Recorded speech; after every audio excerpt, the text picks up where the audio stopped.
We can touch the community from all angles because we are making sure that we're opening the doors for many other organizations. Welcome to episode 51 of the LorainCounty.com Insights Podcast. I'm your host, Ed Skimmon.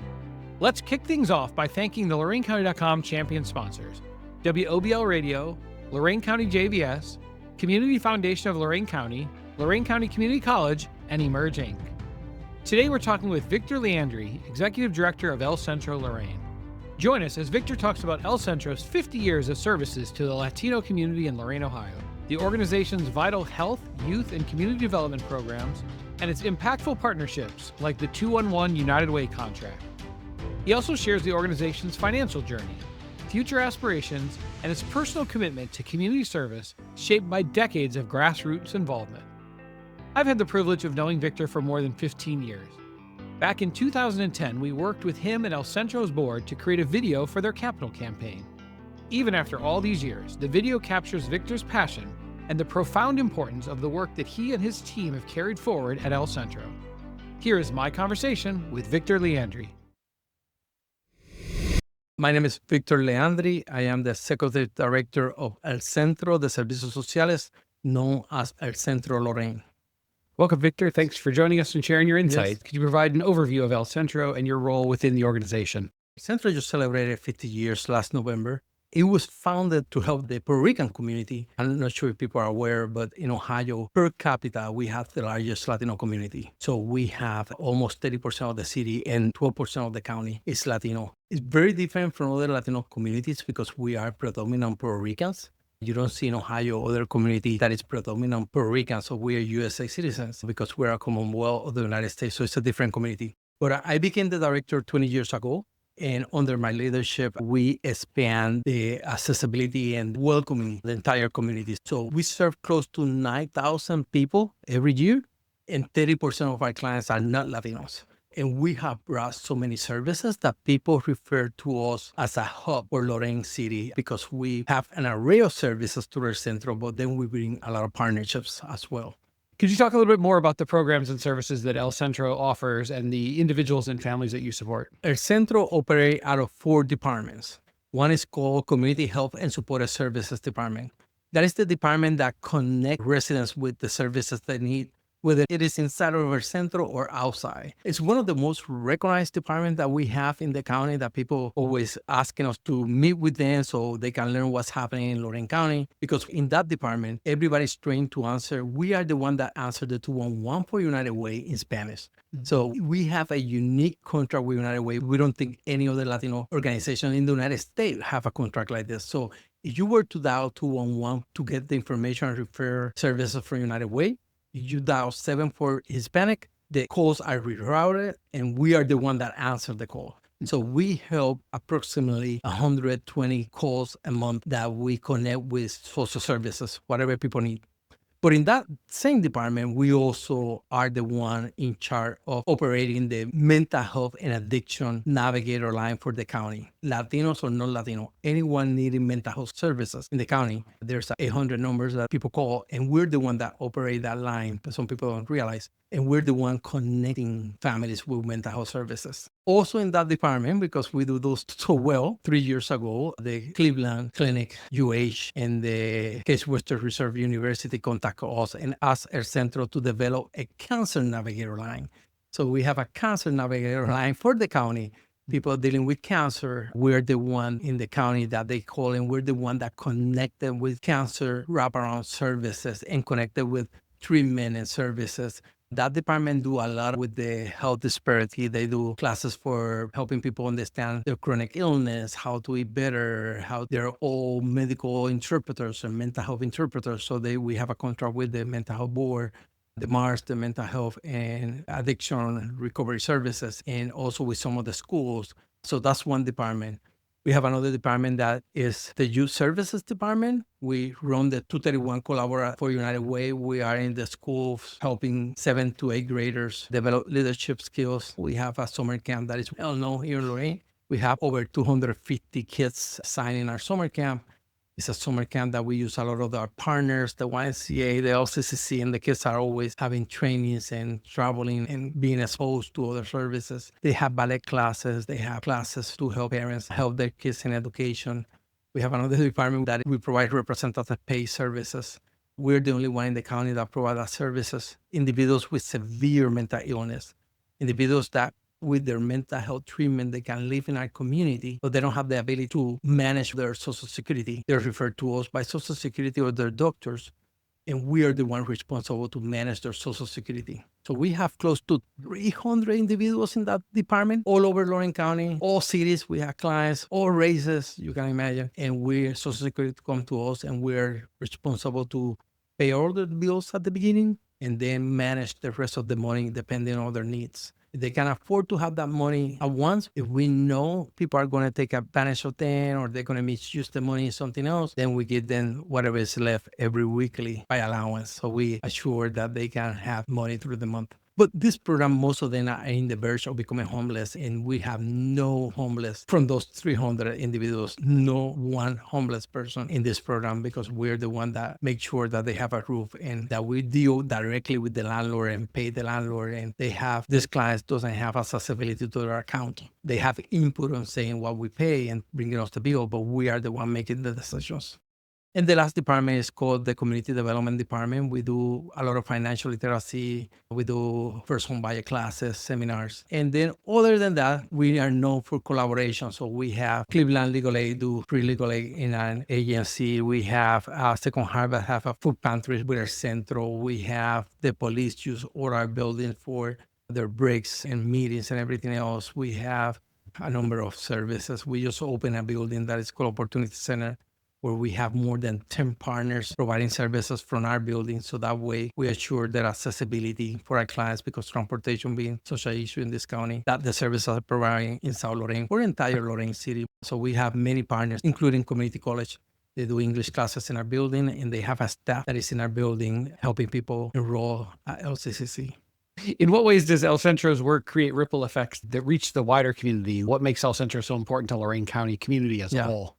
I think something that happened more recent, and when I say more recent, maybe in the last decade, it was before the census. We were called by the commissioners here in Lorain County and some of the foundation and asked us to lead the census for Lorain County. And this is a few months before the pandemic happened. I was the one putting a structure behind how the census was going to work in Lorain County for this last 2020 census. I think people were impressed with how our Centro had the ability to bring many stakeholders and partners to the same roof.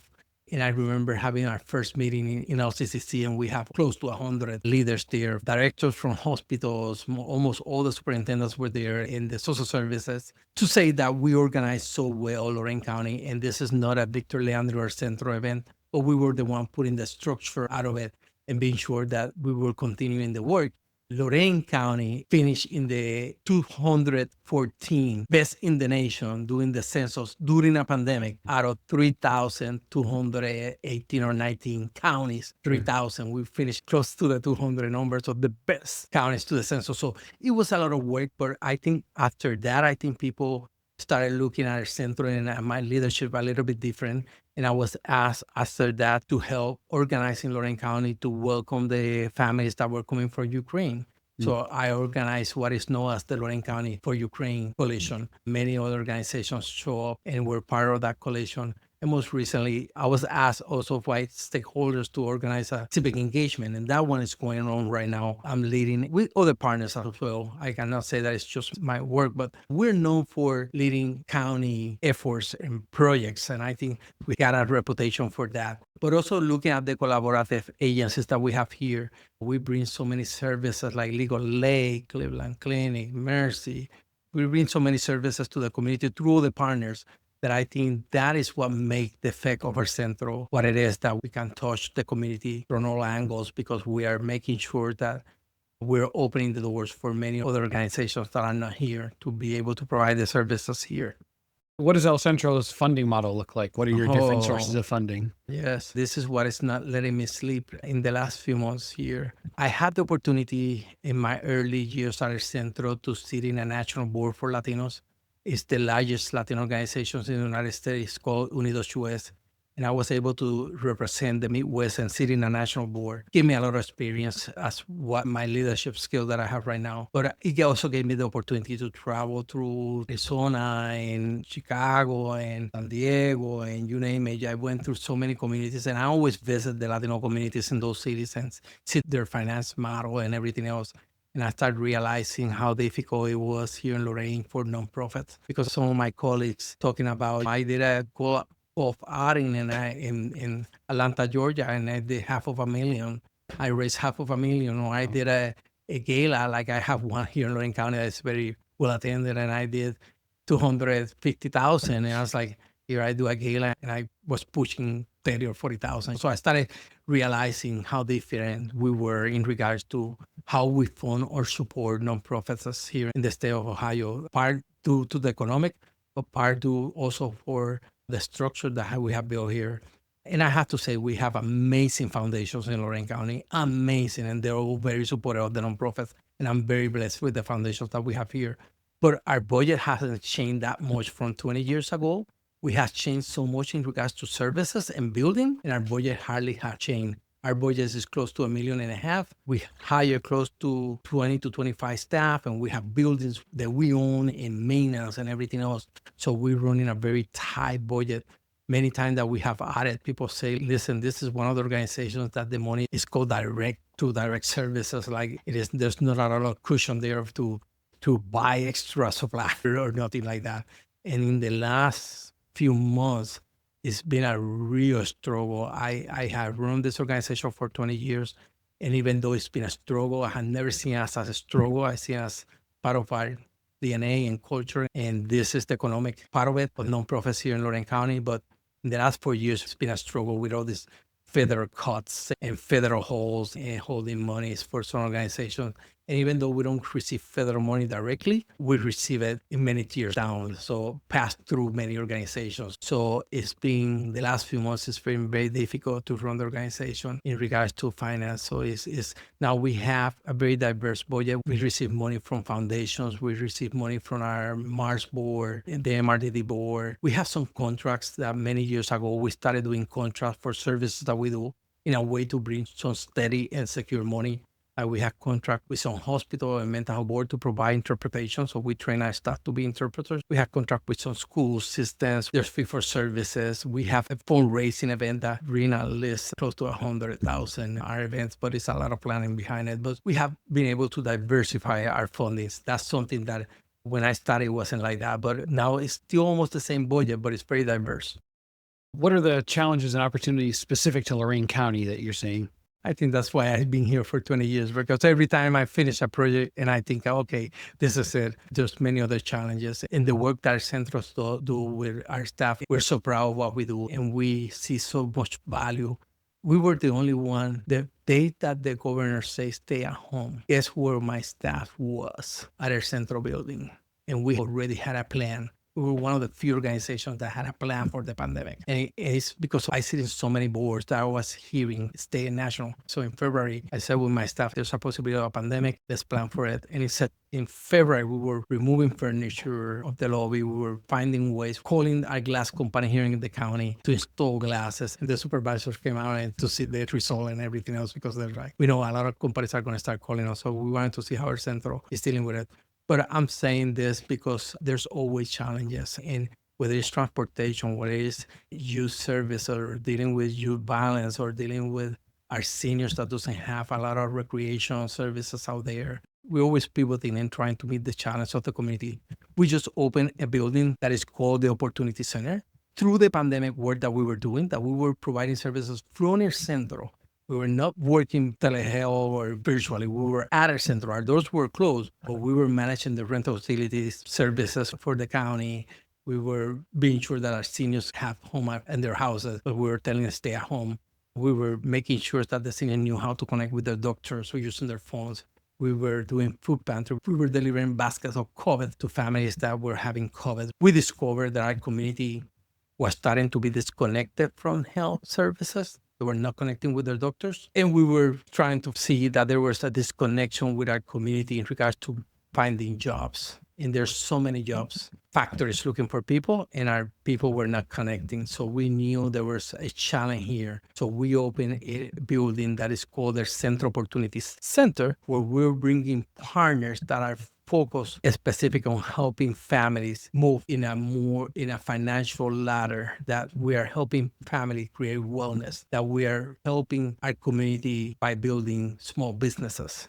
So we have brought two organizations from Cleveland that provide services of starting small businesses. One is going to provide services on classroom style, providing training to small businesses on how to develop a better budget, how to do marketing, how to do audits. And then we are bringing another organization that is called the Northeast Ohio Hispanic Center of Economic Development, that is going to be more focused on individuals sitting one-on-one, developing a plan for their business that they want to start. And even though they have the Hispanic in their name, they're serving everybody. So I have created a culture that I want everybody that comes to our center to serve everybody in the community. We're bringing LCCC as part of this opportunity center, providing English classes, and they have a staff here that is helping people enroll at the college or finding a jobs. And we have many other partners in this community opportunity center that are focused on financial literacy, connecting to jobs, school, colleges, starting small businesses. It's more geared toward helping somebody create more wellness. Let's switch over and talk a little bit about you. What's your background and what led you to your current role? So I was born in the United States. Sometimes I say I was born in Puerto Rico, I forget, but my father was a military and I was born in the United States, but I was raised in Puerto Rico though. And I was raised by a single mom, a very poor community. And by the age of 14, I was out in the community, organizing my community.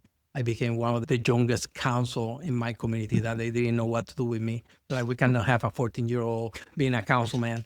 And I remember meetings of the council trying to figure out how to have a 14-year-old being a council and have the key for the community center and everything else. But I received an award that now as an adult, I look back and I didn't knew the value of this award. But in 1988, I was already in college, but the governor of Puerto Rico organized the first youth summit. And he recognized 5 youth in Puerto Rico, and I was one of those 5. I still have the brochure, but I was recognized for changing the quality of life of my community. And back then I was 18, 19, and that's all I knew, like helping my community. So I got that award and I put it in a box and never thought about it. And now when I look back, it's like I received an award for changing the quality of life of my community at the age of 18. So that gives you an idea of how my mind working, my background. But I have a Bachelor of Social Work from Puerto Rico, and I did my master here in Cleveland State. When I moved here from Puerto Rico in 91, I've been in Lorain since 91, and this is home now. Even though I miss my Puerto Rico, my family, my home is Lorain. I did a master here in social work, and my master was more of administration part of social work. But my first 12 or 15 years here in the state was working for Nurse Center Mental Health. So I was a mental health counselor. I became a supervisor at Nurse Center. For my background is mental health, but I connect with families. It's been a call for me. Sometimes I go home so tired, but this is what I know what to do, and this is my passion. I just want to help the community. So this is all I know. It's part of my DNA. In the time you've been with El Centro, what are you most proud of accomplishing? I think moving from a house to the building where we are, when everybody thought that was impossible, we hired a capital campaign consultant. And I remember I was new to the community, and that person was interviewing many stakeholders, talking about Centro's planning a capital campaign. And I remember, if you look at that document, people were saying, oh, Victor doesn't have the experience, you don't have the reputation, El Centro cannot have the capacity to put a capital campaign. And not only I put a capital campaign, I did a capital campaign that then I was at a national level sitting in conference talking about my capital campaign because it was very unusual. It was in a community that is so poor. And also I raised the money and I paid for the building, entire renovation and furniture and everything. So I have no loans when I moved to the first Centro building. That usual capital campaign, people raise money and all these loans to the projects. I remember telling my board, we're coming from a poor community. I cannot jeopardize my services. I don't know how the fundings are going to be in the future for services in Lorain County. So I don't want to have debt. So we raised the money and moved to a new building. I remember many of the nonprofits were looking at me like, how do you did this in Lorain, and trying to learn from me. But it's something that I'm very proud. And I'm also very proud of sitting at a national Latino board because it was elections and you needed to be nominated and elected. And I was new in the area of the nonprofit.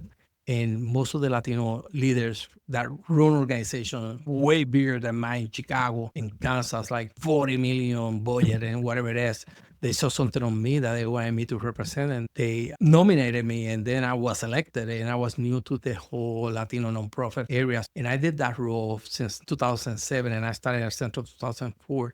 So 2007 to 2014, I was very involved with a national organization and leading in the board and opening the main Latino conference in the United States. I was the one in stage welcoming people and everything else. So I'm very proud of that too. I'm sure that brought insights back to Lorain, Yes. your experience from that. Yes. I remember at that point, Unidos US, United Way, Bill Harper was one leading United Way. And I remember he was like, Victor, you always connect El Centro or our community with what's happening nationally, but then you bring the national experience back to us, to here, to this community. And he's like, we want United Way to be part of your movement. He also helped me gain a lot of experience in regards to capital campaign and organizing and some of the success of my style and what I do at Centro right now. I connected to that experience that I had on a national level.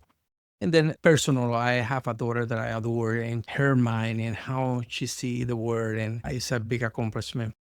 Going forward, what do you still want to accomplish? The last few years, we've been working with LMHA, now Rise Up in the city in projects of Southside Garden projects that is to redevelop South Lorain. And for the first time in 20 years that I have here, I see a document in front of us that took years to develop that talk about the redevelopment of South Lorain. We were so close to start that project. It was supposed to go to HUD and for them to take the decision on the cities that they were going to elect for 2025 to get a $50 million grant to start. We know $50 million is not what you need to redevelop a whole community, but it's the start for them to bring other industry and donors. That was stopped now with all these federal issues. We're not giving up on that, but as a community, I think it was the first time in the 20 years that I saw a comprehensive plan in front of us on how could we start redeveloping. And it's so sad that after 2 years of meeting with the community members and doing focus group and bringing architects and community planners and everything else, and having such a great document in front of us that this is happening this year in regards to federal fundings and everything else. So it's so sad because it was our opportunity here. So I would like to see that come through and also use services for this community. If you look at Lorain, there's something about the youth services and facilities that we don't have in Lorain that I would like to see a project that deal with that and come forward. Outside of work, what are your hobbies and interests, and how do they help recharge you? I'm very big into sport and like to play sport. I just have to need replacement and drop some of the sports, but I just pick up pickleball. So I am a fan number one right now. Pickleball, I'm still not the greatest player, but I'm very competitive. So I'm getting there. I like to go to the gym in the morning. It's not to lose weight or be in shape. My gym is more of stress relief. When I go to the gym, I don't have to think about finding money. I don't have to think about what this report that is due at 5. So the moment that I spend in the gym in the morning, that I see many leaders of Lorain in the gym every morning, that's the time that I hardly talk to nobody and I go from machine to machine, but it's the time for me to clear my brain and just be there and do exercise. So I enjoy that. Finally, where can people get more information on El Centro and connect with you? Yes, we have a Facebook account. That's where we post most of the activities that happen at Centro. It's Lorain El Centro. You can call our main office. It's 440-277-8235. Thank you, Victor, for joining us and sharing your insights. It's my pleasure. Thank you. Thank you for listening to the LorainCounty.com Insights Podcast. Each episode, we share conversations with the people shaping life in Lorain County, from business and government to education, nonprofits, healthcare, and entertainment. Be sure to follow or subscribe on your favorite podcast platform so you never miss an episode. You can also visit LorainCounty.com to discover local events, volunteer opportunities, and more community resources. If you know someone who's making a difference in Lorain County, send us a note at podcast@LorainCounty.com. We would love to share their story and insights. Special thanks to our producer, Leah Gerke, and to you for listening. This has been the LorainCounty.com Insights Podcast, conversations with the people shaping Lorain County.